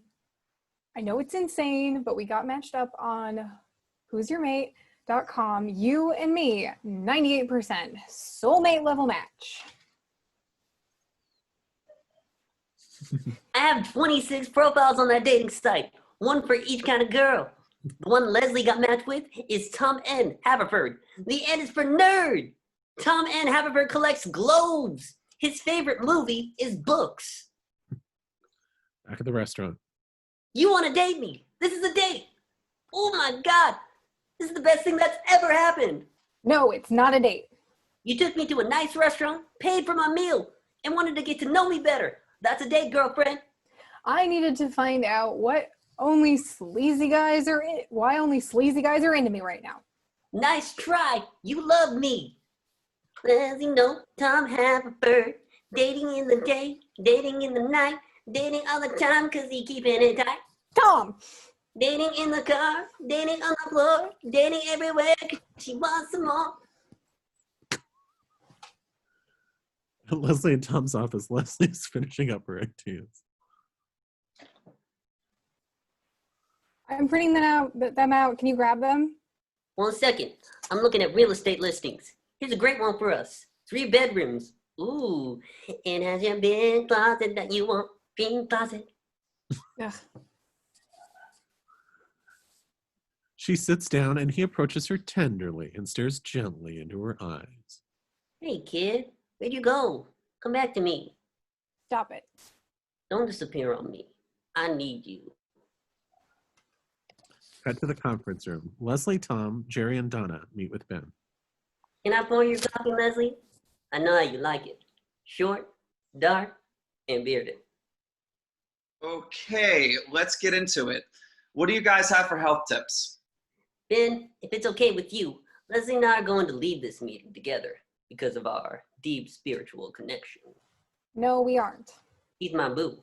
We're always finishing each other's sentences. Actually, I'm going to lead this meeting on my own. No bra. See? Is everything okay? Everything is perfect, Ben. Les and I had something magical happen at lunch today. There is weird juju in this room right now. That's enough. Office yoga, stretching exercises you can do standing by your desk in your chair. As Leslie speaks, Tom rests his chin on his hands and gazes at her. Maybe we can get some pentameters and give prizes to people who walk the most. Anything to get their heart rate up for a few minutes a day. You know what else gets my heart rate up? Doing it. Talking about sex with my boss. Ben, would you excuse us for 1 second? Thank you. Ow! Cut to the hallway. Continuously, Leslie faces Tom. Wow, Leslie, you are feisty right now. You're being a real ass. You're going to stop right now or else. Or else what? I can't fight this feeling, girl. You and I are dating. Leslie grabs him and kisses him. Tom freezes, stunned. You should be so lucky. Leslie walks away and she runs into Chris, who's seen the whole thing. Leslie? Tom? Leslie stares at him, then slowly reaches out while still staring at Chris and pulls a fire alarm. Nothing happens. They should fix that. End of Act 2. Act 3, in Chris's office, Leslie sits in his office, and during the whole conversation, he cuts cucumbers into delicate flower-shaped garnishes with a large knife that he waves around. It was a joke, I assure you. There is nothing romantic going on between Tom and me. But you were kissing, correct? I have a very strict policy. No office relationships, especially between a supervisor and an employee. Look, cucumber flower. That's a garnish. I didn't mean for you to eat it. Sorry. It's in there already. Go ahead and swallow. Leslie, we are paid by the taxpayers. If we do anything that looks even remotely scandalous, one-on-one drinks after work, dinners, stuff like that, I'm sorry. That was needlessly graphic. I just happened to be holding this knife. I understand. Just be clear, if you can't keep your mouth to yourself, I'm going to have to suspend you. Organic blowout? In the conference room are Ben, Tom, Donna, and Jerry. So type up the ones we talked about and we'll get them finalized tomorrow. Thanks. Donna and Jerry exit. Ben stops Tom from leaving. Hey, what was that stuff with you and Leslie? Girl likes Indian food. What can I say? Fine. We got matched up on an internet dating site. I was messing with her. She got pissed. And out the hallway, she kissed me. Out of revenge. Really?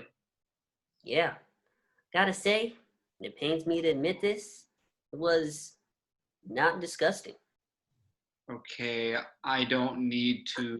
I'm just saying, she knows what to do. It was stirring. Bye. Ben tries not to care about this information. In Chris's office, Chris, Andy, and April dice vegetables and make marinades. They use a crazy array of mortars and pestles, mixing bowls and blenders. It's a flurry of activity. You know your way around a blender. Yeah, my secret is pushing the button. Hey, thanks for teaching us how to eat healthy, man. I used to want to live fast and die young, but now that I'm married, I need to get more into this lame, boring shit. My pleasure, guys. I think you'll find that with just a little effort, the world can be a healthier, happier place. Okay, talk to me, cumin. In the Pioneer hallway, Leslie walks and talks with Anne. A bunch more matches came up. You want to look at them after the burger tasting thing? Yeah, okay. Line them up, right? Let every guy in town get a taste of nope. Councilman Hauser.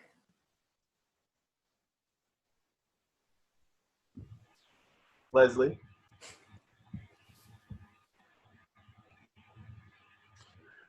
Exit to the courtyard. The tasting panel of Tom, Jerry, Donna, and Kyle is seated at a long table. Chris, wearing a chef's hat and apron, has placed his burgers on beautiful, asymmetrical plates and garnished them with cucumber flowers and slices of colorful fruit. I humbly place before you my patented East meets West Traeger Turkey Burger, an Asian fusion burger with a Willow Farms organic turkey, a toasted Talagio cheese, crisp, papaya chutney, black truffle aioli, and microgreens on a gluten-free brioche bun. April tastes the turkey burgers. Damn, this tastes as delicious as Beyonce smells. I'm guessing. What is this here? Saffron? Whoa, somebody's got a sharp palate. I love the umami flavor.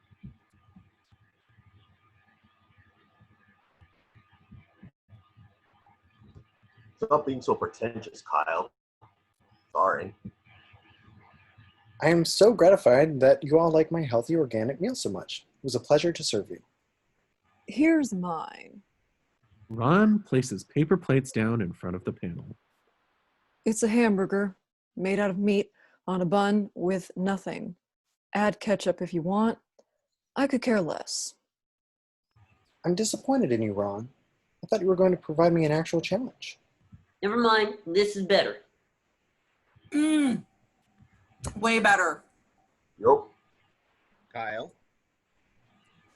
Sorry, Andy. Ron's is better. Damn it, Kyle. Andy tastes Ron burger. Oh, it's so much better. It's crazy.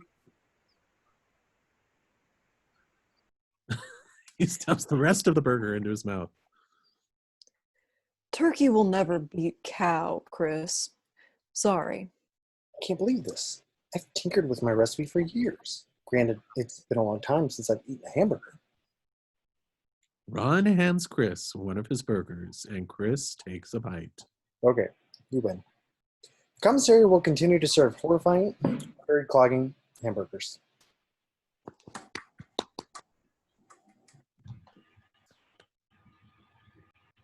At the courtyard, April and Andy are eating their hamburgers. We spent like 50 hours making those turkey burgers. I know, hard work never pays off. Promise me that no matter how long we're married or how little money we have, we'll never cook for ourselves because cooking is dumb. I swear on this dead crow, I will never cook you dinner. I love you. Elsewhere, Chris walks over to Leslie and Anne, who are also eating their burgers. Leslie, I just want to make sure there are no hard feelings from when I forced you to break up with Tom. We weren't. No hard feelings. It's just a real bugaboo of mine. And the rule applies to everyone. Just the other day, Ben told me he might want to socialize with someone in this government, and I told him sorry, not possible. Really? She eyes Ben across the courtyard and he's talking to April. Did he say who? No, and I didn't ask because it's irrelevant. It simply can't happen. This is literally the best thing I've ever eaten. And it's so bad for me. I have to jog while I eat this. Excuse me. He runs off. In the courtyard in Ben's area, Leslie walks over to him and he's eating a turkey burger. What's up? I think I'm allergic to chutney. Also, what's chutney? No clue. I never got to tell you the rest of my ideas. You want to go somewhere and talk about them? I'd love to. Let me grab some actual food and I'll meet you by that wildflower mural on the second floor. Sounds good to me. At the wildflower mural, B-roll, Leslie and Ben eat their burgers on a bench in front of the beautiful wildflower mural.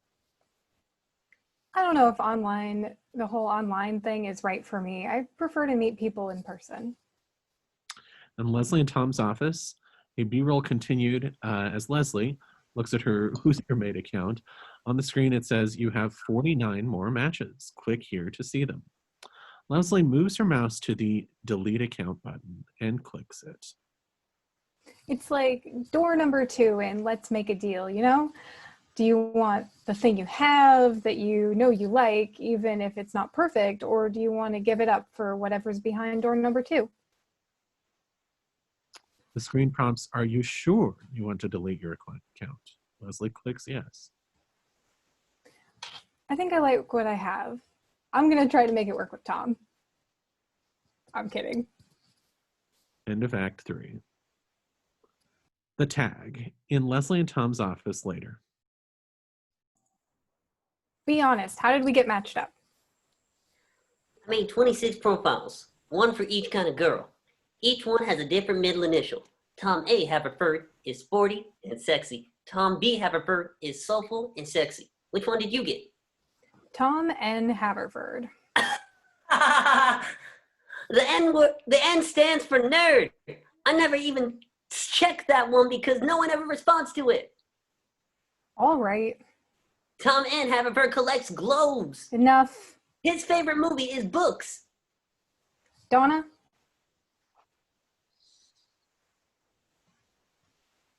Leslie motions to Donna, who enters.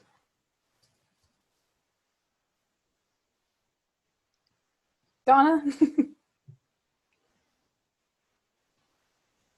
Donna leans over and kisses Tom. Tom is frozen.